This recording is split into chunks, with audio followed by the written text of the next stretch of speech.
Hola, este es Roger Felipe y bienvenido a nuestra segunda lección sobre la Cristología. Muchos han escrito sobre los logros o los beneficios que obtenemos cuando llegamos a Jesucristo como nuestro Salvador. Por ejemplo, el doctor Elmer Towns, cofundador de la Universidad de Liberty, menciona 11 beneficios que uno obtiene. El doctor Schaeffer enumera 33 beneficios o logros que recibimos cuando llegamos a ser creyentes, seguidores de Jesucristo. Hoy vamos a considerar solamente uno de esos beneficios. Pero antes vamos a contestar la pregunta, ¿quién fue culpable por la muerte de Cristo? Uno de los mejores profesores que yo he tenido, el doctor Gary Cohen, cuando empecé mis estudios y después también para mi maestría, y hoy seguimos como amigos, él contaba que cuando él crecía en la ciudad de Filadelfia, él era maltratado porque era judío, era parte de una familia, una comunidad judía, donde todos eran acusados de haber matado a Jesús. Y fue terrible su experiencia en su niñez. Bueno, de nuevo, ¿quién fue responsable por la muerte de Cristo? Si somos honestos, tenemos que empezar donde la Biblia empieza, con Dios mismo. Dice la palabra de Dios en Isaías 53, versículos 6 y 10, todos nosotros nos descarriamos como ovejas, mas Jehová cargó en él el pecado de todos nosotros. Jehová quiso quebrantarlo, dice la palabra de Dios. Ahora, esto no es un sentir masoquista, sino que Dios reconocía que era solamente por medio del sacrificio de Jesucristo que la humanidad podía ser reconciliada con Él. Esta explicación de la teoría de la expiación o de la sustitución penal ha sido altamente criticado hoy en día. A Dios se le acusa de abuso infantil divino. ¿Por qué? Porque la pregunta es, ¿cómo es posible que un Dios amoroso pudiese crucificar, matar a su propio Hijo?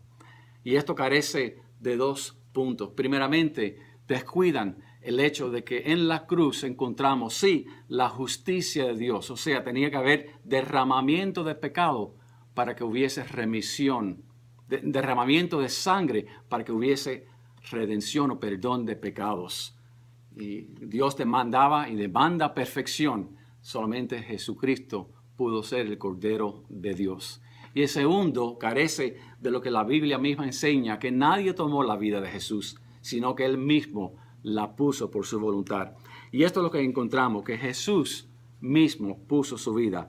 Nadie me la quitó, sino que yo de mí mismo la pongo, dice la palabra de Dios en Juan 10. También están los agentes históricos, o sea, de la perspectiva histórica, el ser humano tuvo culpa en la crucifixión, la muerte de Cristo. Hechos 4, 27 a 28 menciona a Herodes, a Pilato, menciona a los gentiles, los soldados romanos. También sabemos que estaba Judas que lo entregó. Y si miramos un poco más allá a la maniobra de Satanás, él también tuvo parte en Juan 13, 27. O sea, Dios mismo tuvo culpa, responsabilidad. Jesús mismo tomó la iniciativa de dar su vida. Los agentes históricos tuvieron una parte, pero también está usted y yo.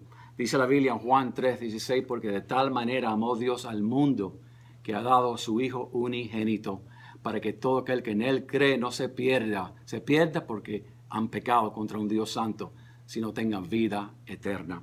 Y 2 Corintios 5, 21 dice, al que no conoció pecado por nosotros, lo hizo pecado para que nosotros fuésemos hechos justicia de Dios en Él. O sea, ¿quién fue responsable por la muerte de Cristo? Bíblicamente hablando, Dios, que lo quebrantó. Jesús mismo, nadie tomó su vida, sino Él voluntariamente puso su vida por usted y por mí. Estaban los agentes históricos y después, últimamente, o por último, está usted y yo. Cuando hablamos de los beneficios que logramos cuando llegamos a los pies de Jesucristo como nuestro Salvador, son tantos y ustedes van a leer muchos de ellos en esta semana en sus lecturas. Pero vamos a hablar del juicio judicial sobre la carne pecaminosa. Básicamente, después de la salvación, los pecados del cristiano no afectan su posición en Cristo.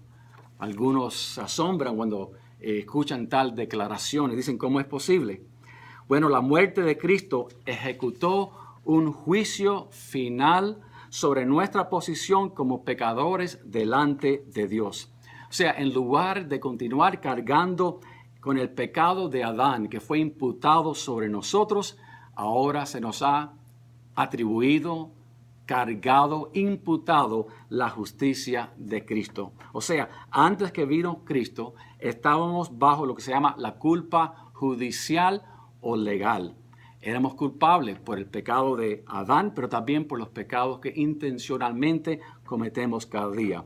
Pero Romanos 6:6 dice que fuimos crucificados junto con Cristo. O sea, ya no vivo yo, mas vive Cristo en mí. Y cuando el Padre me ve a mí, me ve a través de su Hijo Jesús.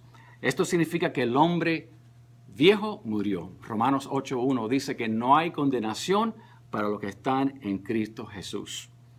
Ahora, cuando un cristiano peca intencionalmente, tiene culpa de pecado personal, pero no está bajo culpa judicial o legal. A esto es lo que se refiere 1 de Juan 1:9, donde leemos que si confesamos nuestros pecados, Él es fiel y justo para perdonar nuestros pecados. Ese perdón ahí es para compañerismo delante del Señor, pero no es para justificación. Hemos sido justificados, declarados inocentes, sin culpa delante de Dios. Estamos bien con el Padre, tenemos paz para con el Padre, Romanos 5:1. Dice, para perdonar nuestros pecados y limpiarnos de toda maldad. O sea, la sangre de Jesús nos limpia de todo pecado. ¿Y por qué es esto importante? Porque nuestros pecados ya no afectan nuestra posición con Dios, pero nuestros pecados sí afectan nuestra comunión con el Padre. Déjame explicarlo de esta manera. Yo tengo 2 hijas. Las quiero con todo mi corazón.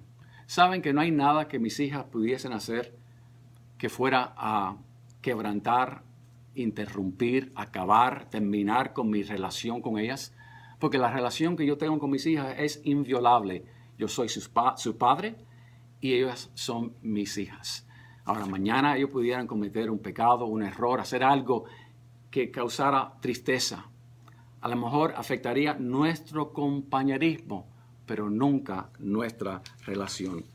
De la misma forma, uno de los beneficios de la muerte de Cristo es que ya no hay condenación para el Hijo de Dios en Cristo Jesús. Somos hijos adoptivos por el Padre y por la gracia. Por supuesto, su gracia no nos anima a pecar, sino nos asegura que cuando pecamos y le fallamos en algo, estamos asegurados que nada ni nadie nos puede destruir el vínculo de unión que tenemos con nuestro Salvador Jesús. Mis hermanos, mis queridos estudiantes, la salvación es una obra gloriosa. Nos lleva a declarar que Dios es bueno. Nunca dudemos de su amor expresado en la cruz del Calvario, de lo que el Señor Jesucristo hizo por nosotros, de los beneficios, de los logros que tenemos por su gracia. Que Dios les bendiga.